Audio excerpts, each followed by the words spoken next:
আসসালামু আলাইকুম। Bangladesh football federation এমন সময় এমন রিউমার ছড়াচ্ছে, মাঝে মধ্যে মনে হচ্ছে সব কিছু সত্যিই হবে মনে হয়। সব কিছুই মনে হয় ঠিকঠাক মতো হচ্ছে। কিন্তু দেখেন কয়েকদিন আগে কি বলল যে আমরা ইউরোপের সাথে খেলবো, আফ্রিকার সাথে খেলবো, বার্সেলোনার সাথে খেলবো, রিয়াল মাদ্রিদের সাথে খেলবো, নেদারল্যান্ডের সাথে খেলবো। এত বড় বড় টিমের কথা বলতেছে তারা।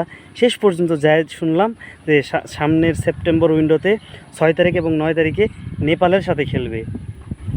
মানে খুবই দুঃখজনক যে বাংলাদেশের ফুটবল এত সুন্দর একটা সময় পার করতেছে, ভালো ভালো প্লেয়ার আসতেছে, অথচ ভালো একটা টিমের সাথে খেলবে সেটাই পাচ্ছে না, নেপালের সাথে খেলতে যাচ্ছে।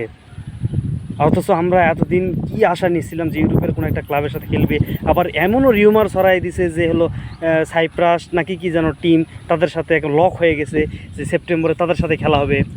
অথচ শেষ পর্যন্ত এসে একদম ফুল লক, 6 তারিখ আর 9 তারিখে নেপালের সাথে খেলা। এখানে সামিত সোম, কিউবা মিচেল, আপনার হচ্ছে ফাহামিদুল, এদের হামজা চৌধুরীদের দরকারই নাই। সত্যি কথা বলতে, যদি হয়তো যে ইউরোপের কোনো একটা বড় টিমের সাথে খেলা হচ্ছে তাহলে হয়তো বা ভালো লাগতো।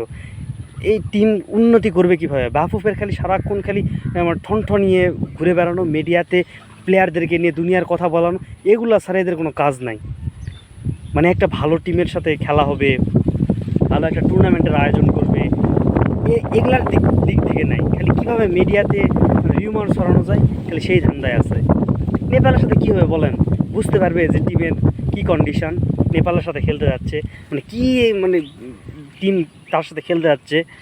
যদি হইতো যে ভালো ইউরোপের কোনো একটা টিম তাহলে মানা যাইতো। যাই হোক, বাফুফের এরকম ঠনঠনিয়া কথাবার্তা শুনলে বিরক্ত লাগে। আর বাংলাদেশের ফুটবল নিয়ে সত্যি আর আশা নাই। আশা থাকবেই বা কী করে? যে পরিমাণ সিন্ডিকেট আর যে পরিমাণে এই মানে হিংসাত্মক মনোভাব কিছু কোচ আছে, কিছু মানে বাফুফের সদস্য আছে, এদের ভিতরে এত পরিমাণে হিংসা আর এত পরিমাণে চাকরি যাওয়ার ভয়, মানে কী আর বলবো, স্কিলফুল না হলে আপনারা আসেন কেন সেখানে, তাই নয় কি? মানে খুবই দুঃখজনক যে নেপালের সাথে খেলতেছে, ভালো একটা টিমের সাথে খেলবে ভাবছিলাম। আর ভাবছিলাম আমাদের কন্ডিশনটা বুঝতে পারবো, প্লেয়ারদের কন্ডিশনটা যে কীরকম, মানে এই প্লেয়ারগুলোর কোন জায়গায় সমস্যা আছে সব কিছু বোঝা যায় তো। কিন্তু নেপালের সাথে খেললে কি আর সেটা বোঝা যাবে? একতরফা একটা খেলা হবে। যাই হোক, দেখা যাক কী হয়। সামনে আরও অনেক উইন্ডো আছে, কবে কি খেলা হয় দেখা যাক। তবে সেপ্টেম্বরে উইন্ডোতে লক হয়ে গেছে বাংলাদেশ আর নেপালের ম্যাচ। তো এটা ছাড়া আর কোনো ম্যাচ বাংলাদেশের হয়তো বা নাই। তবে এশিয়ান কাপের বাছাই পর্ব আছে আগস্টে হংকংয়ের সাথে। দেখা যাক কী হয়, সেটাও ভালো কিছু হবে আশা রাখতেছি।